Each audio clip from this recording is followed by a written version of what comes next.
Jordan, and this is Yes, But Why podcast. Yeah.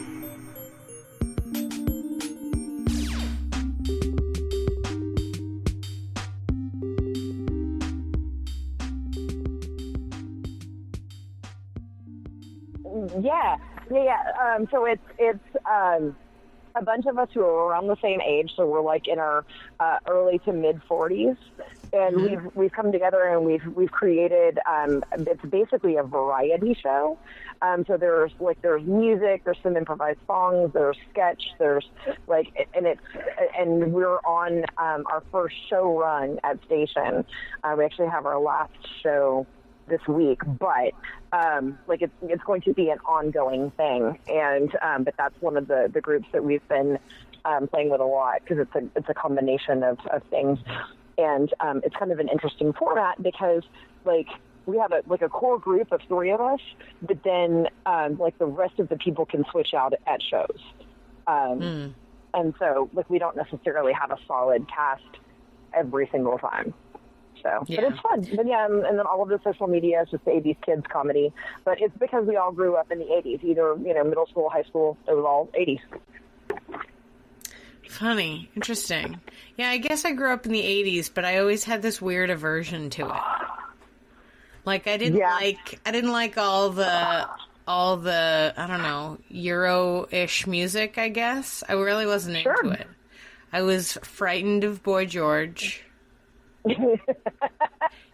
But not in a insensitive to trans or whatever is happening with him is. I just didn't like the vibe he was giving off, and I was no thank you. And when I was a kid, I really wanted to feel like the people that I guess I still kind of feel this way, but less so because now I'm an adult, but I wanted to be friends with the people that I was excited to listen to or watch on TV. Yeah, I get that. I have really vivid memories of being in love with Duran Duran because I would spend weekends with my cousin Barrett. And it was a shared thing that we did. We would listen to music and dance. And at my grandparents' house, we had a what we called the Metallic Building, which was just basically this big building where we put all Duran Duran, Wham, whatever posters up. And we would just go out, and I would pretend that I was married to Simon Le Bon. She'd pretend that she was married to John Taylor. And we assigned Roger Taylor, Andy Taylor, and Nick Rhodes to the other three girls in the family. And to this day, my sister is still convinced that she was in love with Nick Rhodes, even though we assigned him to her. So I get it, but I have direct memories of hanging out with a person because of our connection over the music. So yeah, that makes total sense to me. Oh man. So the first thing I wanted to ask you about was the first time when you were a kid, and your Duran Duran story has really alerted me to the fact that we have similar, childhood experiences of performing, pretending to be things,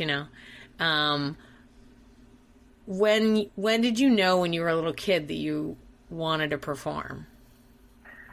Oh gosh. I think I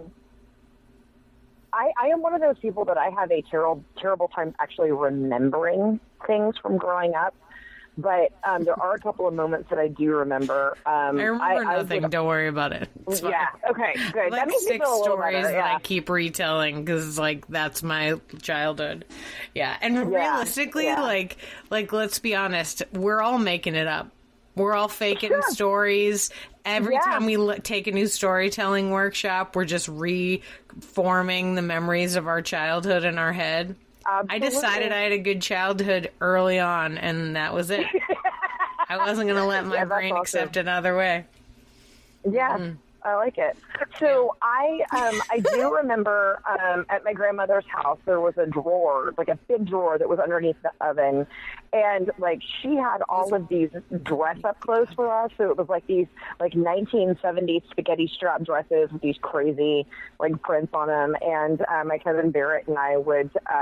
Like we would dress up in those, and I don't even remember what all we would pretend to do, but like, you know, I remember that at one point we had our own newspaper that we were writing called the Peppermint Press, and you know, I remember so much of what I did with my cousin Barrett as like we would just play, and it was all imagination, and you know, like you know, being married to Simon Le Bon, and you know, apparently I was having an affair with George Michael, which I don't even know what I knew what that was at the time, but having like an affair was.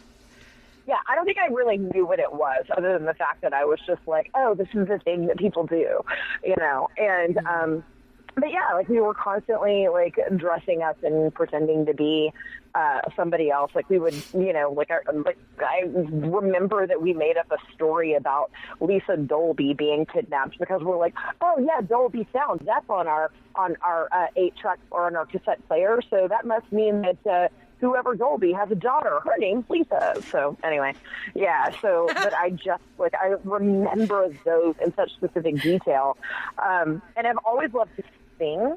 I think that's just kind of a thing in our family. We would, anytime we would take a road trip, we would sing together and harmonize, and that's from like my grandmother, my aunt, my mom, my sisters, like my cousin Krisha, who has just one of the most beautiful voices, and you know, like that was just the thing, and even we still do that today when we get together for family gatherings. But I think the first time I really remember wanting to perform was my 5th grade play, which was called Let George Do It.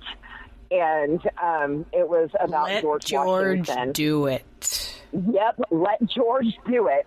And so it was about George Washington. Terrible title. Okay. I know, right? And so I remember going through the audition process, and our 2 music teachers were like, could we put a wig on her and cast her as George? And so they essentially ended up combining a couple of parts and giving me more parts. They said, let George do it. And so, yeah, so we just let George do it. So I ended up being Molly Pitcher, and I don't remember what else, but it's weird. As terrible as my memory is, I still remember what my singing lines were as Molly Pitcher. So it's very strange. So that's so funny. Let George do it. Yeah, it's one of the best plays ever, obviously, out of Benbow Elementary School in Huffman, Texas. Solid, absolutely. Why not? I dig it. I'm just like before you said it was about George Washington. Like with George Washington, it's like great. We're just making stuff up now. It's fine. Right. Especially with kids. Like, whatever. Like, those guys were gross. If we met those guys today, they would be shunned from society. Like, yeah, but don't lie to yourself. In that play, he was first in war, first in peace, first in the hearts of his countrymen. In that specific play. In that specific play. See, the message was. Yeah. So... Yeah, because it's weird. It's weird when those memories come back, and I'm like, I haven't thought about that in years. Oh, but I still remember everything. Yeah, I don't have that vivid. Like people say that where they're like, oh, now I remember all the details. I'm still telling you the fake story. Sometimes I'm usually I make it not better. That person. Yeah. You can't help it. If it's music related, it sticks in my brain. If it's personal memory related, I'll lose it. It's very, very strange. But I wish I was a journaler. Yeah, I wish I could do that. I never have. I've never had the patience to sit down and do it. Yeah. So I even have one in my backpack right now that I haven't even opened.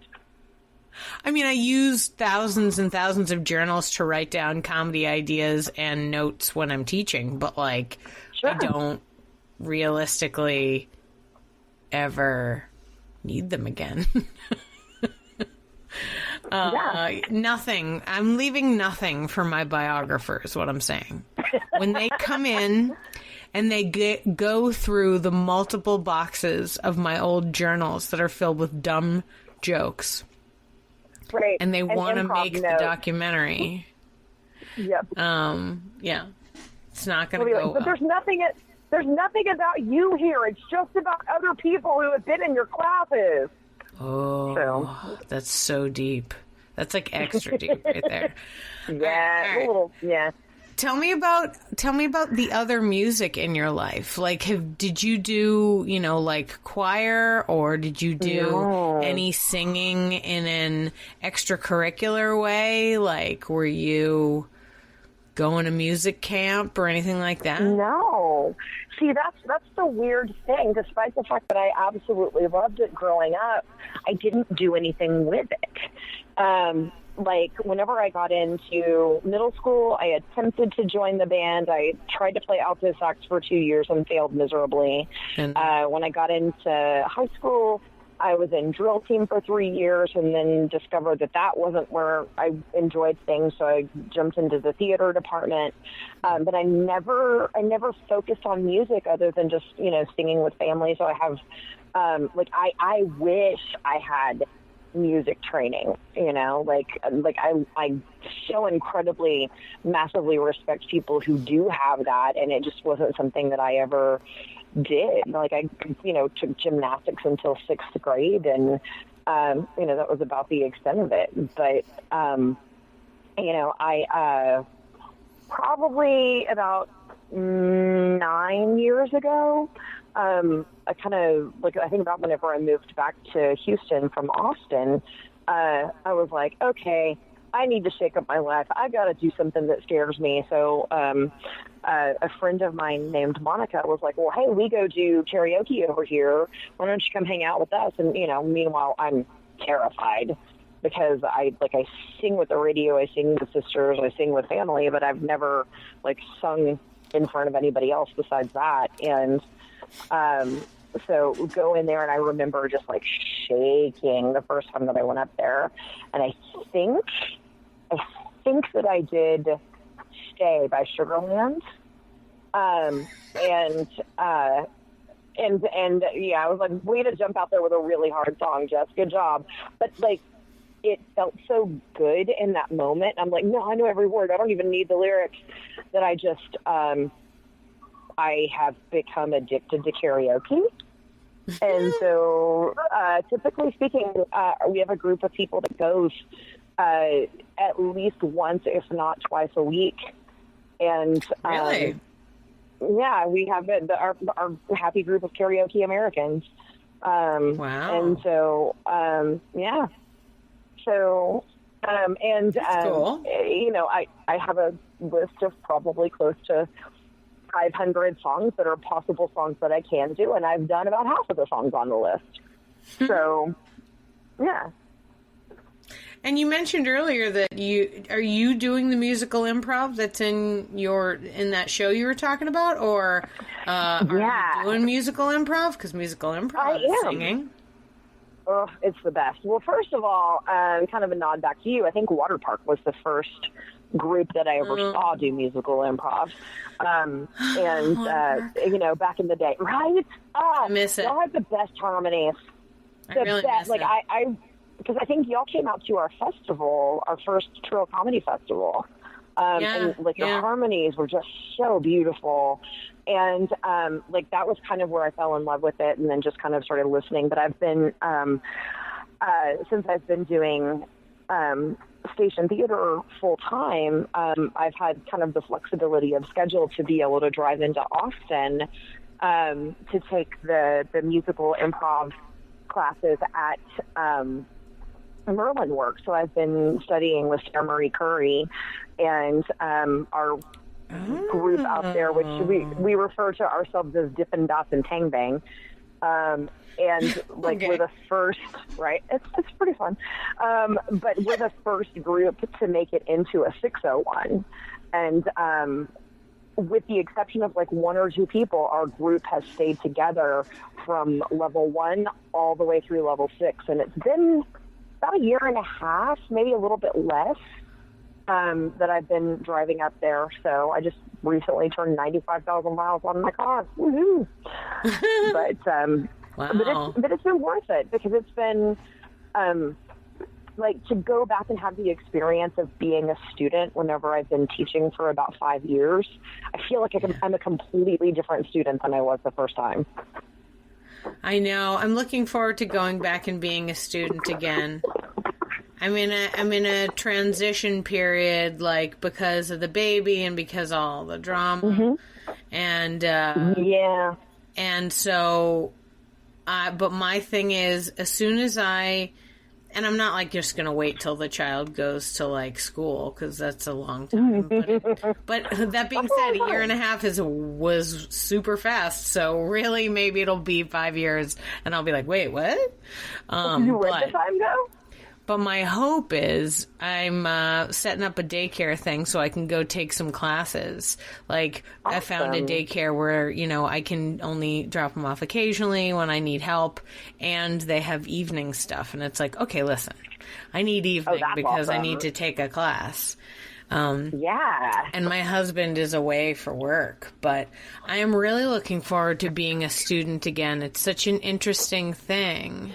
Tell me how it was different for you. Tell me the way that you're processing it in this new way. Well, when I first started, and like the way that I even got into improv was so different than I think some people, because I've been in the tourism industry for as long as I can remember. Like, even whenever I was like in jobs, whenever I was going to the University of Texas, I was doing campus tours, and I worked for hotel companies and stuff like that. And, I did hotels for years. I love hotels. Yeah, they're wonderful. It's a great, like, flexible job. And, and the dirtiest, raunchiest, worst places ever. It's great. It's great. Both of those things are true. Luckily, I was working for hotel reservations, so I was just dealing with people on the phone. Okay. But yeah. So it was a little bit of a different experience for me. But then whenever I got my real job, I worked for what's now Visit Austin. So it was the Austin Convention and Visitors Bureau, and I was there for about 7 years. And my job was to get people to bring their group tours to Austin, stay a few nights, and then, go back to where they came from. So it's basically bringing money from outside the community in, And but I specifically worked with group tours, so it was either senior group tours, or Austin started working with a lot more student tours, I think, at that point. And then in 2004, I think I started there in 97. And then in 2004, I moved over and started with the state of Texas doing the same thing. So the U.S. and Canada market was my market. And so I would travel to Canada and try to get Canadians to come visit and like that kind of thing. And so when I moved back to you're like, hey, super far away. Like, so funny that you had such an unusual market. They're like, hey, okay, so there's a whole country, right? But it's super far away, and the weather is like the opposite of ours. Convince them to come. Yeah. So, but the thing is, though, like, Canada is one of the top origins for the state of Texas, especially during the winter.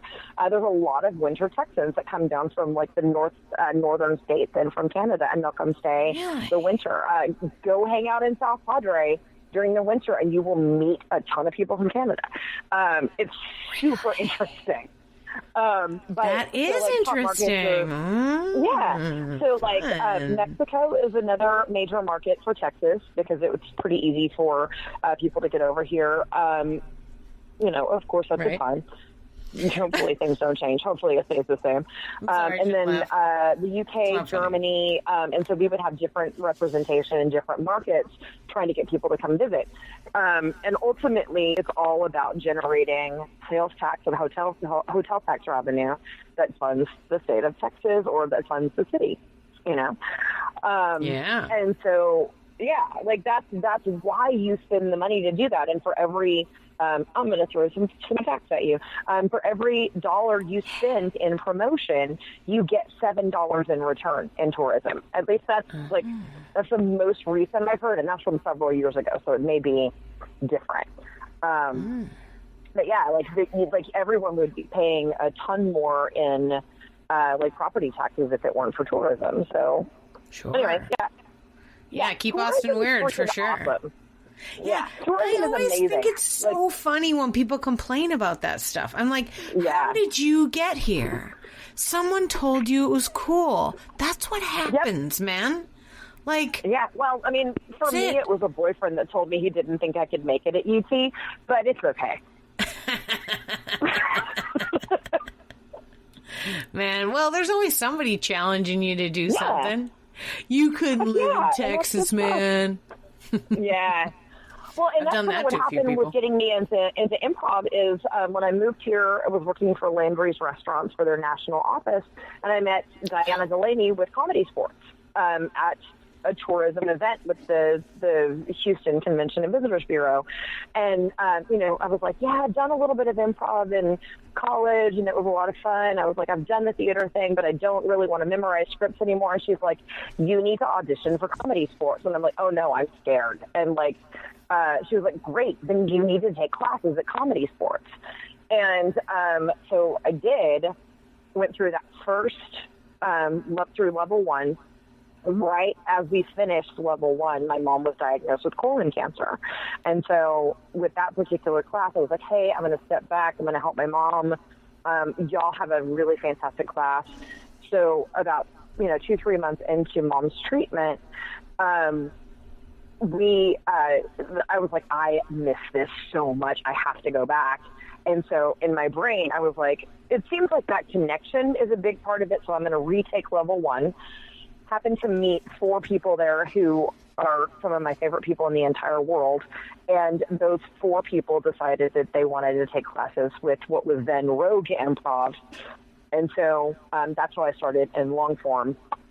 And then, we had the whole evolution through New Movement Houston into Station Theater. And that's kind of how I ended up where I am. And I went full-time with the theater in 2 years ago. It'll be almost 3 years in January. And my story of how I did that is also related to music, too. I love it. It's so weird. It's so weird.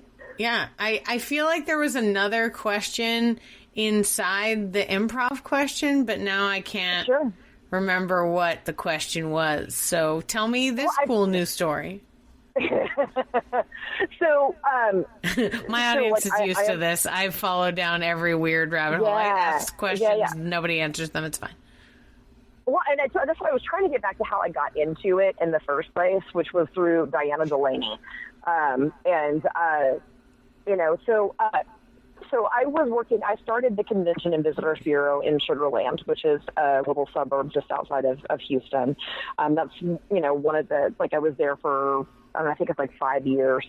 And I am an avid Duran Duran fan because of the connection that my cousin and I had growing up. Clearly. And so, yeah. It's you'll understand here in a second. So I blame my sister for this, but it's not exactly true. This last time, she always wants me to go see New Kids on the Block with her. New Kids on the Block was her band. Duran Duran is mine.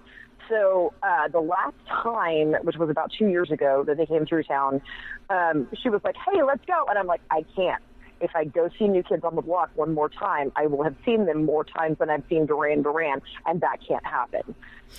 So that started me on this weird mission that somehow I ended up seeing 5 Duran Duran shows in 1 year. And one of them, which was the one that started it all, we found out that they were playing at Red Rocks Amphitheater in Denver, Colorado, or outside of Denver.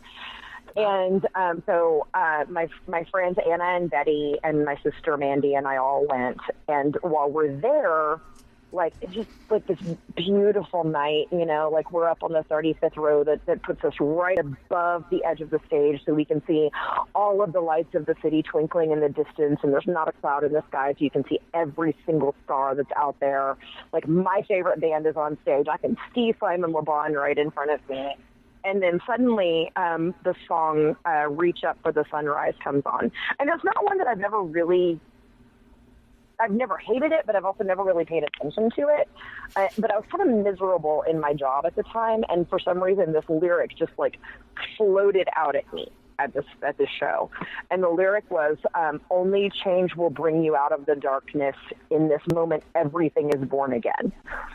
And so like I sit there and suddenly, like, and it's an upbeat song. Suddenly I just start crying in the middle of the concert. I'm like, what is wrong with me? Because like I knew that I wanted to do this, but I was like really scared because, you know, I got a really good job with the great benefits and, you know, it's a city job. It's very secure and all of that. And I'm like, but it's not what I love. It's not what I want to do. Well, then the very next song that's up is Ordinary World. And the lyric that stood out to me was, and as I try to make my way through the ordinary world, I will learn to survive. So it kind of felt like in that one moment, the universe was communicating with me through Duran Duran. And it was saying, hey, you know how to get out of this and you're going to be okay. And so got back from that vacation. We had one of our meetings. And, you know, I'm sitting there and I'm like, oh, okay. It actually, it wasn't the next day. That's not true. It was about a month later because I wrote a resignation letter and I couldn't do it.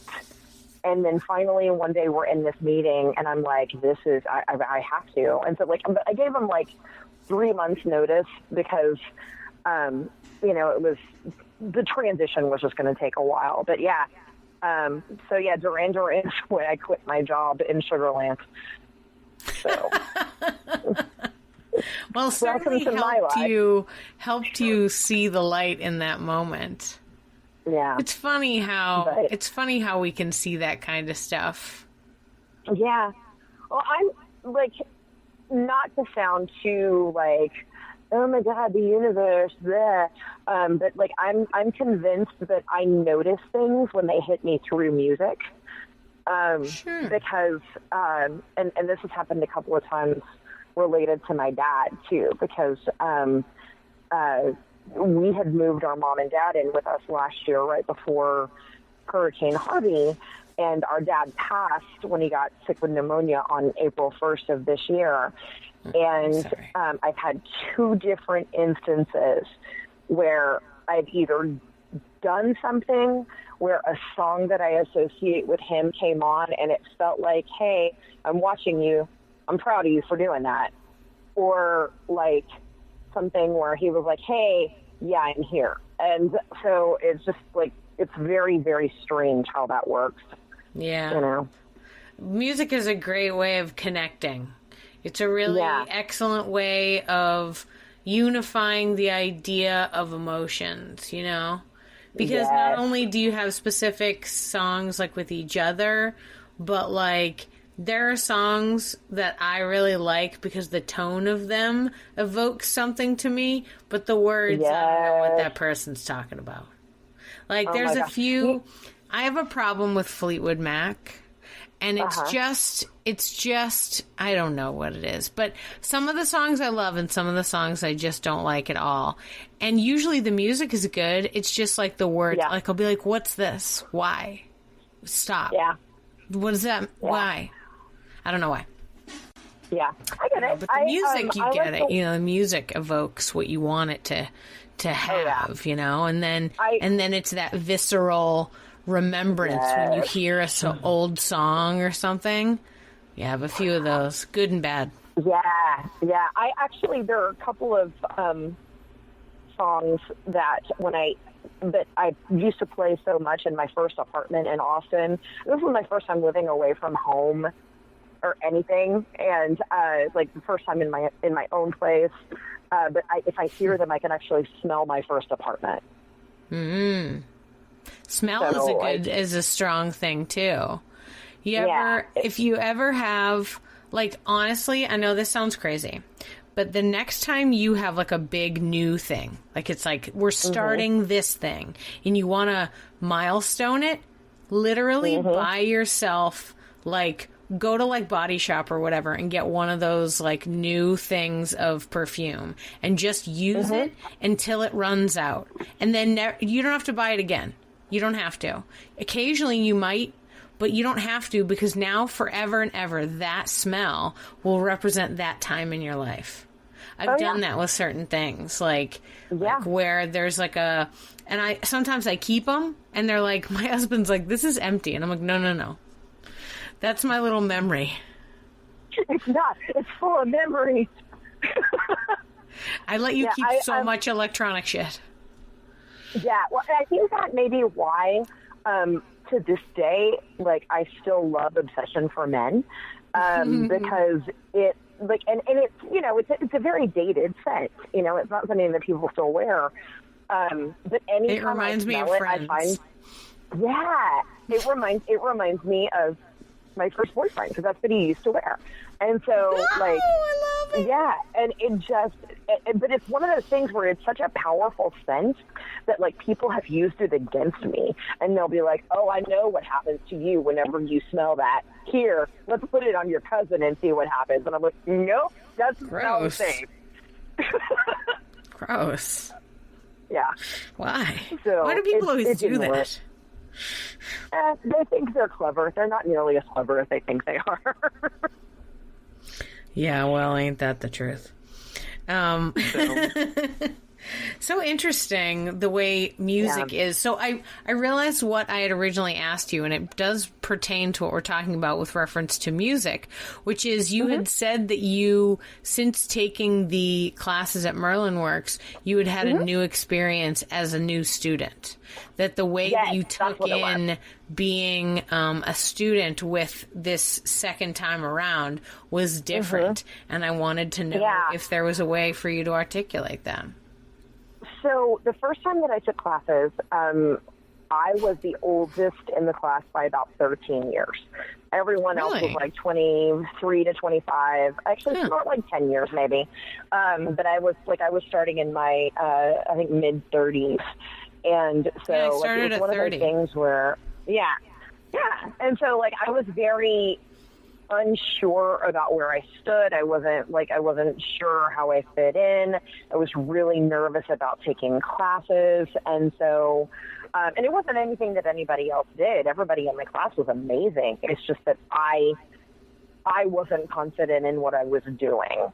And while I would listen, like, I felt myself holding back because I was so worried about not doing it right or embarrassing myself or, just fucking it up somehow, And so whenever I started taking classes, and Michael Joplin was our first instructor, and Ryan Spector was our first accompanist. And I had missed the first class because I was sick. I was so sick. And I just remember that Joe Chauvin and I had both missed that first class. And I'm like, you know what? I'm not going to waste this. So I get in there in the second one. He was like, okay, this is what we did last week, and now we're going to do this. Does anybody remember what we did last week? And I'm like, I don't remember, but I'm going to do it. And so Joe and I both jumped up to do it first, and we hadn't even done what had been done last week. And so, like, it was just, I started, rather than holding myself back, pushing myself a lot harder and taking bigger chances.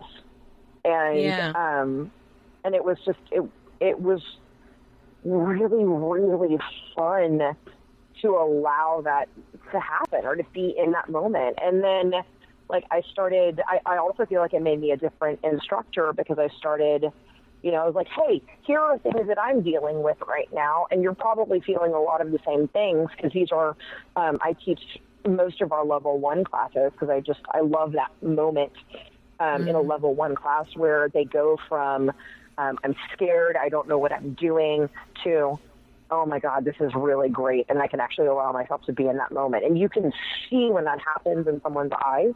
Mm-hmm. And like, I love being there for that moment, and like seeing that initial growth, and then coming back around. And sometimes I teach our level 5 classes too, and seeing that mm-hmm. growth from day one to like day to the last day of class is incredible. You know? Yeah. I do love a level 1. Right. I miss my level 1s. I haven't taught level 1 in a while. Yeah, it's They're so pretty nice. Fun. Mm-hmm. It says sweet and naive as any adult can be. Yes. And I kind of wish we were all sweet and naive all the time. Like, mm-hmm. you know, like my ideal people in the world are like Kenneth from 30 Rock. You know what I mean? Yeah. Like, that's like, I'm like, it's fine. You'll be all right. Yeah. Well, and it's because you're getting to experience things together for the first time. So everyone's still on that same kind of, I mean, it is naive, because you're like, no one really knows exactly what it is going in there. And so, you know, it's very vulnerable to take a class like that for the first time. And I think it's incredible. Yeah. I like being the anchor in that situation. Like, mm-hmm. don't worry. Go ahead. Yeah. Jump out. Yeah. I got you. I'm holding the rope. Yeah. Yeah, I got you. You're not going to fail. You're not going to break improv. Well, yeah. Yeah. So, I mean, I think dispelling the whole notion that there is even a wrong, like, it's like there's wrong moves, but there's not like wrong improv. Like, you're like, okay. Exactly. You know, exactly. You're like, okay, well, like, the move that you made was obtuse enough that no one knew what you meant. So that's why it's tough. Not that it's the wrong move ever. Maybe you make that move and you're a little clearer. You know, stuff like that. You know, like, it's like, it's never wrong unless you're being a dick. Yeah. Unless you're being a jerk. I mean, like, direct in which to case, their that's face. A choice. Well, yeah, absolutely. There's something to be said for being beholden to the one rule of you have to deal with it. Yep. You know, like in the way where it's like you know, like don't edit yourself. Like it's like, mm-hmm. yeah, you could, but like how stick with it. How brave is that? Come on. Yeah, exactly. Well, and that's, like, I think that is also part of the reason why mono scenes scare people, you know, because they're like, oh, I have to be the same character for a full show, and, like, I can't vary from that. I mean, but if you really lean into it, like, you can find so much more there. Like, I'm a fan of mono scenes. I think they're a lot of fun. Well, sure, if you'd like to actually develop character and figure out what a person is, sure, it's a great thing. But if you like improv for the fast moving, I can mm-hmm. forget it in 30 seconds, you know, wild antics, then, you know, honestly, not for you. And neither of them are wrong. It's just how you play. I actually think it's different points. Like you're talking about how when you first were in your original class, you started mm-hmm. and you had all these, you know, apprehensions. And then when you took the second class, this other class, to get back into it, you were braver because you had mm-hmm. had the experience and knew that you would get more out of it by being brave. But that's just because you had the experience, right? Like, sure. It's almost like regular kids in college. Like, my husband's one of these people who's like, you know, if he doesn't want to go to college, he doesn't have to go to college. And I was like, he can do whatever he wants. I really am not. I'm not trying to force my 1-year-old child into anything at this point. But he's like, but I was like, but if he wants to go to college, like, we'll help him figure that out. Like, and he's like, but it's just not necessary for life. And I go, well, it's necessary for some life. Not necessary for your life, but necessary for some people's lives.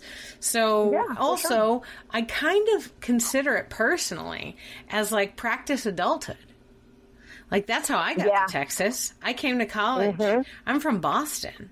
My parents were like, okay, I guess we will let you move to Dallas, Texas. Nice. That's a big move. Yeah, it was big. But I was one of those kids that really was not going to take no for an answer. And I got into the school and got, like, scholarships or whatever, so they weren't like, hey, it's really expensive. Like, they were like, oh, well, okay. Yeah. But it was super weird to move super far away. Yeah, I stayed at home for the first 2 years, I think, and did the community college thing, even though, like, I, probably could have gone somewhere else. I wasn't really ready to leave. Like I grew up in Huffman, Texas, and my graduating class was 117, and I, was number 8 out of 117, and so I would have been fine going just about anywhere, but I didn't feel emotionally ready to move on yet, and so I hung back and took classes, and I actually really, I think that was the right move for me, because I ended up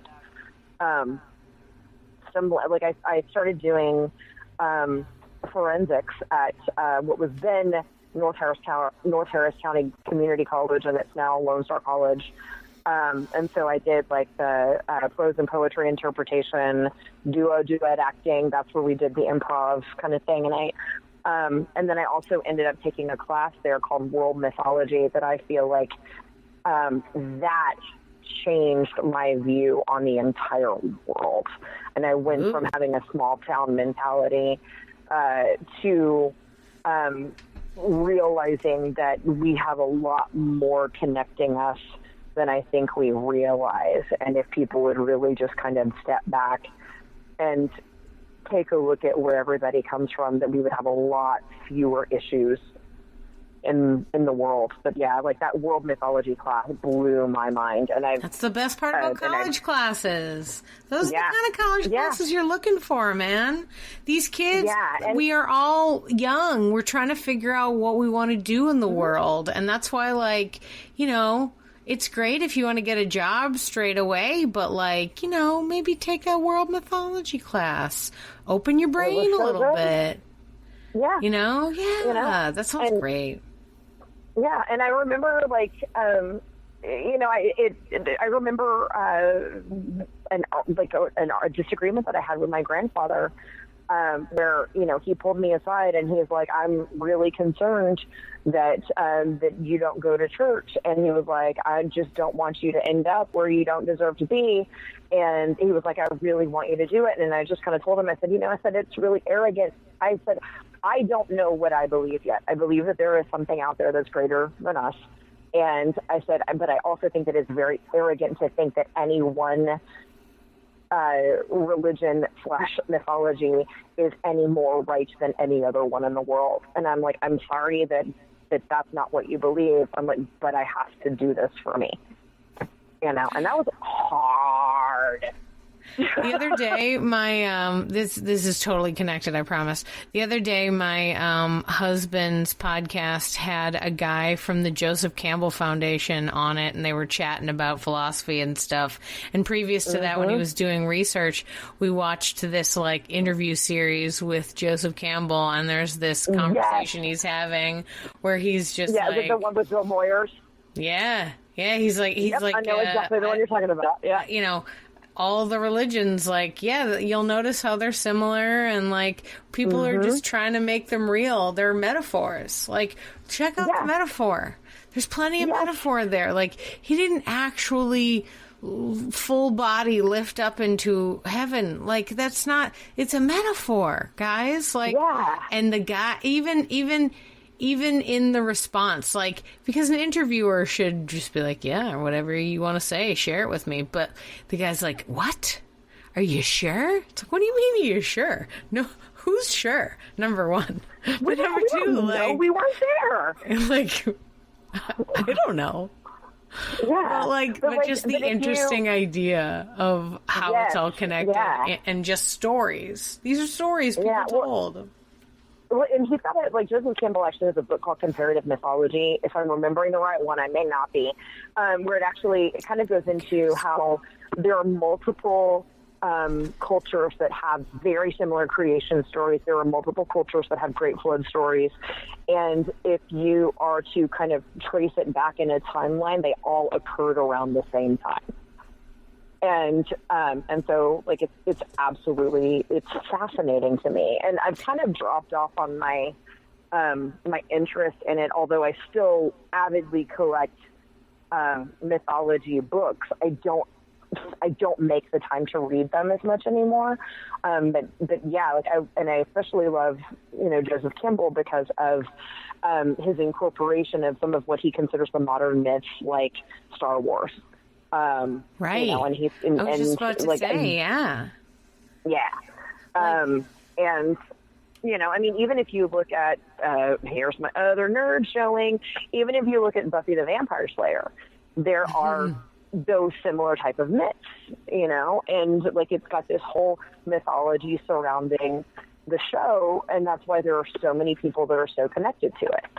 I just watched the movie Galaxy Quest the other day. I don't know if you've seen that movie.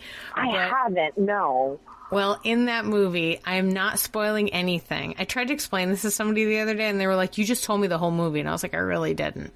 But the premise of the movie is that there is a, like, Star Trek-like television show. And the television show went on for multiple years, right? And, the radio waves went off into space, and some aliens received them and thought that they were training videos and, like, totally trained. Gosh. And then when something bad happens to them, they come to Earth to find these people to ask them for help. And, hijinks ensue. So I told that to somebody, and they were like, you just told me the whole movie. And I was like, I did not. I told you, like, the first 30 seconds of the movie. The rest of the movie, hijinks ensue, that's the movie. Right? Yeah. But anyway, it's funny because they interpreted the stories the way they wanted. They interpreted the stories as true, as opposed to seeing it as a story somebody told.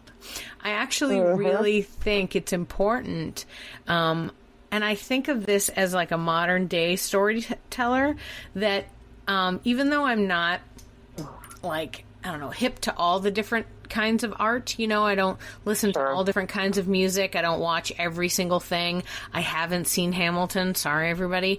But, like, the idea is that I have listened to the soundtrack multiple times. But there's certain stories that we find ourselves to see that are made now. And I think it's important for us to see what kind of stories come out and what that means about where we're at and stuff like that. Like, for instance, right now we have Marvel Insanity, right? Marvel has been making superhero movies for a while now, right? Well, they really dug in and started making more of those savior movies right after 9/11. When we needed a savior, the stories came in and gave us one. I mean, hell, Superman and the like were invented right around wartime. You know what I mean? Like, there were stories to say someone can save you.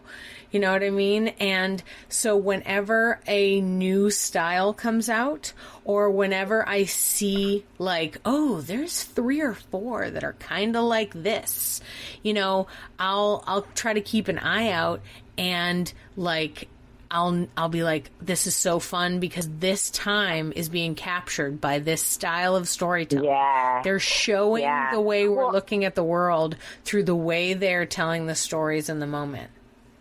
Which is also really interesting when you watch movies, because it takes, like, years. I'm sorry, I missed that last part that you said. I'm sorry. I just went... it's also interesting with movies because they take multiple years to get out.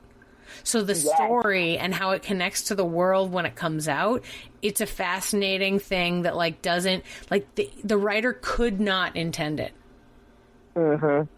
It's interesting. Sorry. You were saying. In the 401 and 501 class that we did at Merlin Works, what we did is we started off with a survey of Broadway form. So that went from Gilbert and Sullivan to Rodgers and Hammerstein to Sondheim, and then it just kind of progressed forward. And like, despite the fact that I could not find anything in me that enjoyed Gilbert and Sullivan. I tried so hard.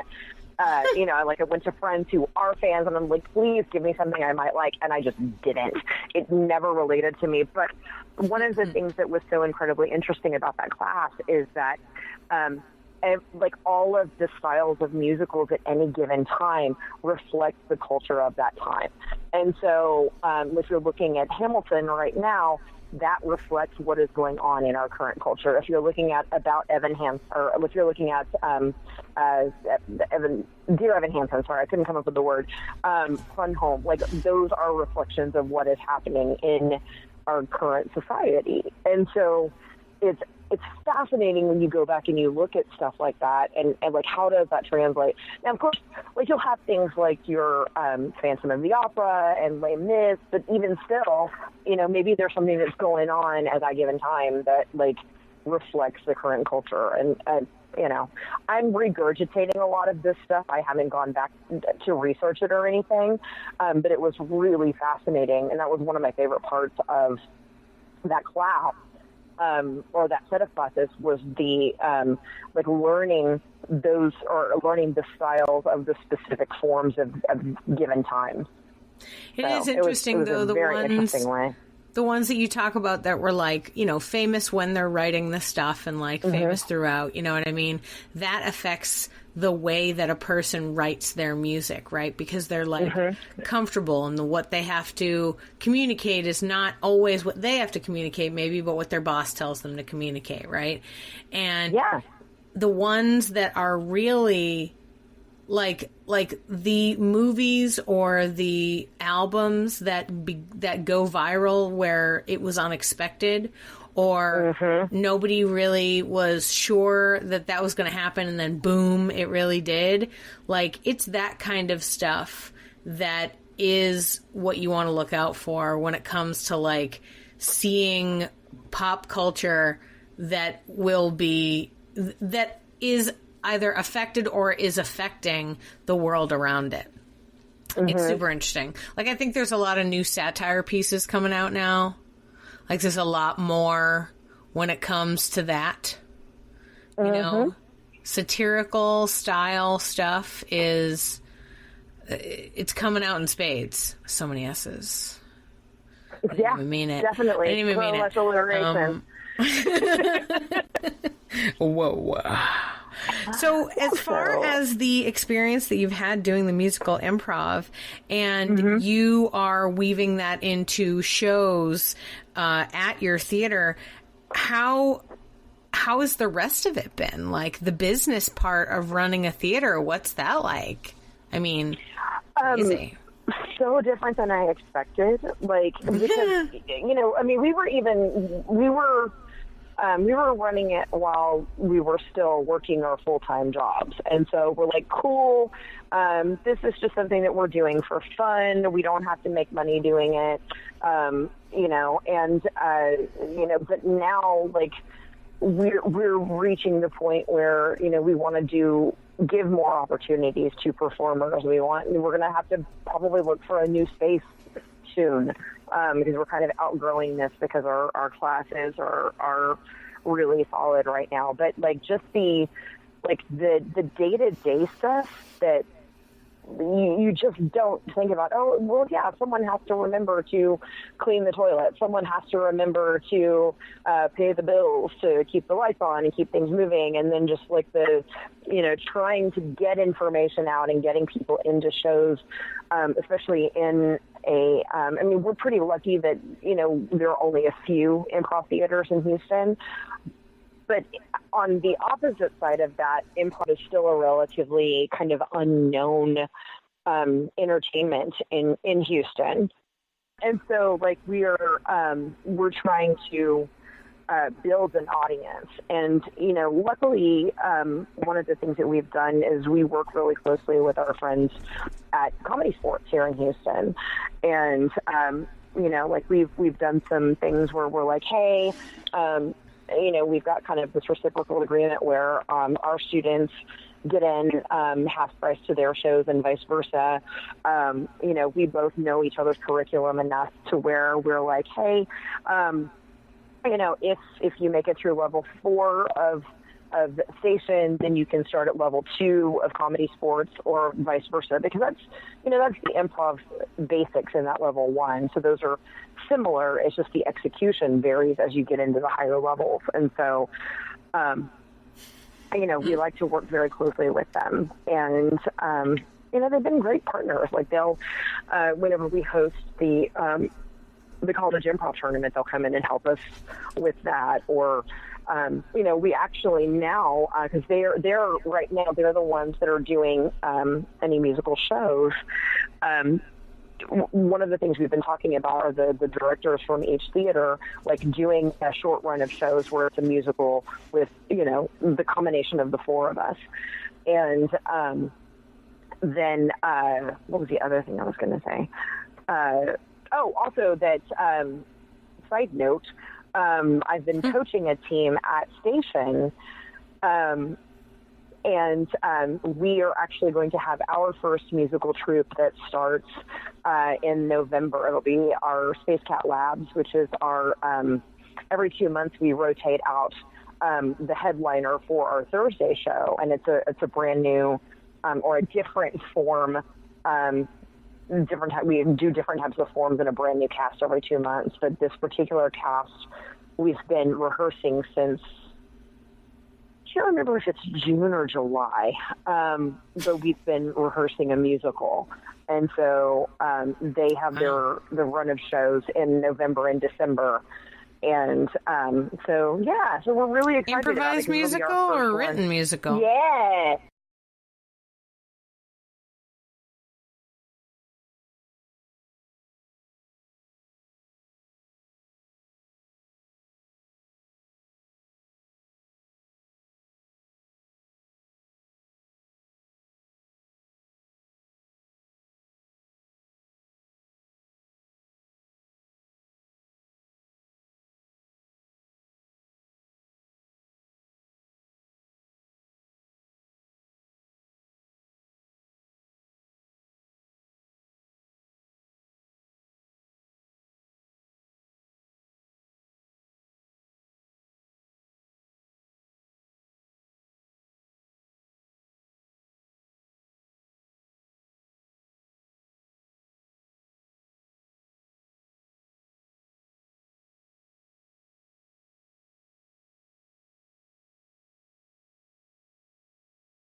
Thanks for listening to Yes But Why Podcast. Check out all our episodes on yesbutwhypodcast.com or check out all the content on our network, HC Universal, at hcuniversalnetwork.com.